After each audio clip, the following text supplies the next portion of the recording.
Greetings and salutations, mortals. 'Tis I, Naszvanu, and welcome to part 6 of What If Naruto Was Half Uchiha. I just wanted to greet you guys by saying sit back and relax. You're in for a treat. And so, we begin. The morning sun rose over the land of waves, indicating the start of a new day. A doctor came early in the morning to check up on Sakura. The girl had lost a lot of blood, and if it wasn't for Kakashi's treatment, her condition might have been even worse. Naruto and Sasuke sat in the room. No noise came from them as they both just made sure Sakura was stable.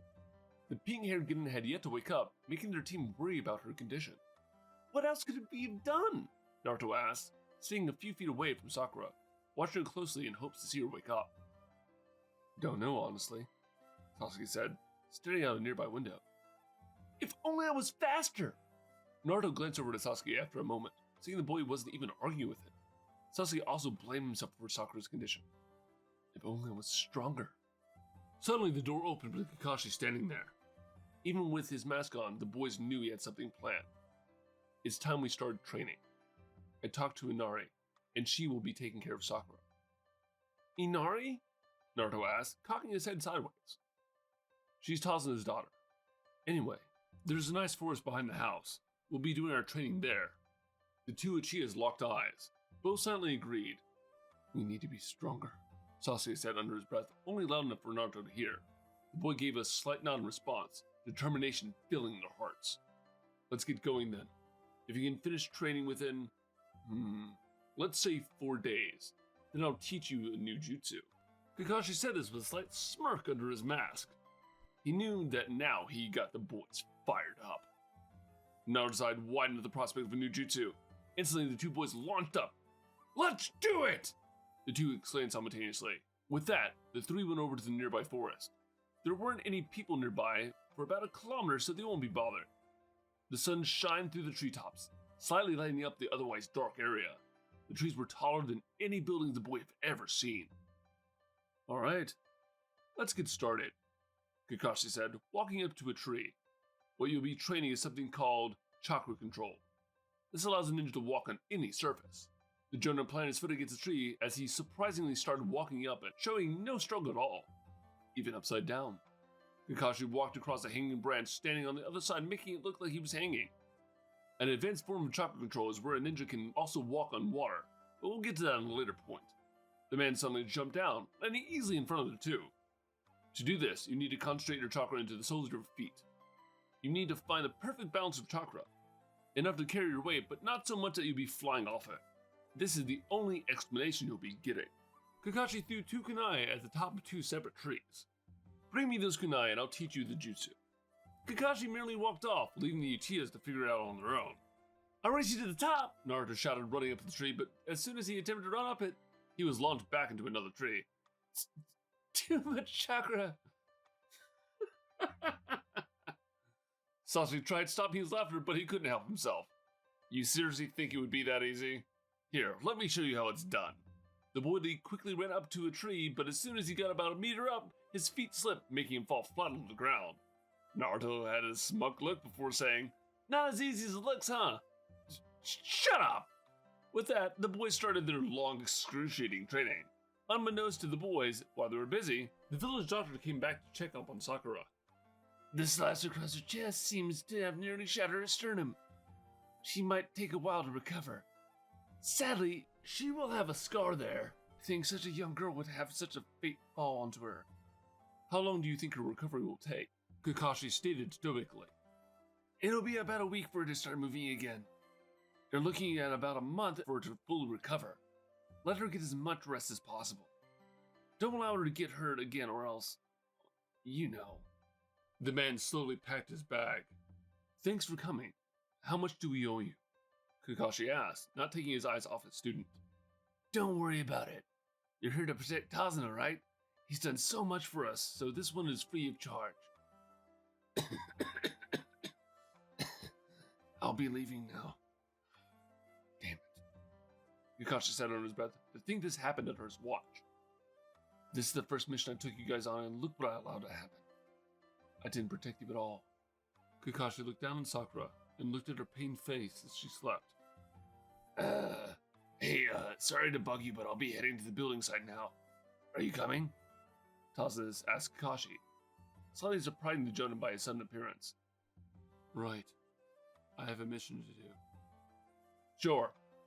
Let's get going, Kakashi said, giving Sakura one last glance before heading off. Naruto and Sasuke were constantly busy with their training while Kakashi spent most of his days reading his book and protecting Tazuna. Finally, on the third day of training, Naruto and Sasuke arrived earlier than what they usually do. The two walked into the room, their clothes covered in dirt and torn slightly. Both had a wide grin as they held their own kunai respectively. I see you two really want to learn this jutsu, Kakashi said, closing his book and taking out 2 pieces of paper. Now, to teach you this jutsu, I need to know your chakra natures first. Why don't each of you pour some chakra into this paper? Depending on the result, I can teach you a special jutsu I made. Wait a second, we went through all that and we might not even get the jutsu? Take the paper and find out. The two boys sighed, knowing well that Jonin was definitely a different breed. Sasuke poured his chakra into the paper and it suddenly tore in half. One side turned to ash, while the other wrinkled up heavily. Cool! Naruto was surprised by Sasuke's result. The boy excitedly poured his chakra into his paper and it tore into 3 parts. One turned to ash, another splitting in half, and the last wrinkling up. Interesting, Kakashi said, bemused. Then remembering his mentor had the same chakra nature. It seems you two both have a lightning element. Perfect. Get some rest. I'll teach you the jutsu in the morning. The two boys didn't feel like arguing and immediately went to their futons to rest. Once Kakashi was certain the two were asleep, he took out something from his vest. It was a photo of him and his squad back when he was a genin. He's definitely your son, isn't he, Sensei? Kakashi said softly, looking at Naruto's face closely and seeing the resemblance. I won't let him fall to the same fate. The man quickly placed his photo away before getting some well-earned rest himself. Tomorrow will be a long day after all. Soon the morning arrived. Naruto and Sasuke were both excited to see what they would be learning. Kakashi was standing in front of the two boys, contemplating his decision. Was he seriously going to teach them this jutsu?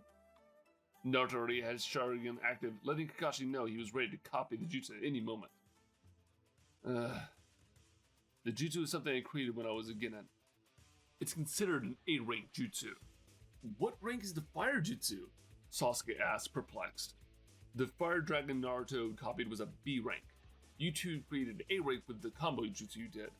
This jutsu isn't a large-scale attack, it's an assassination jutsu.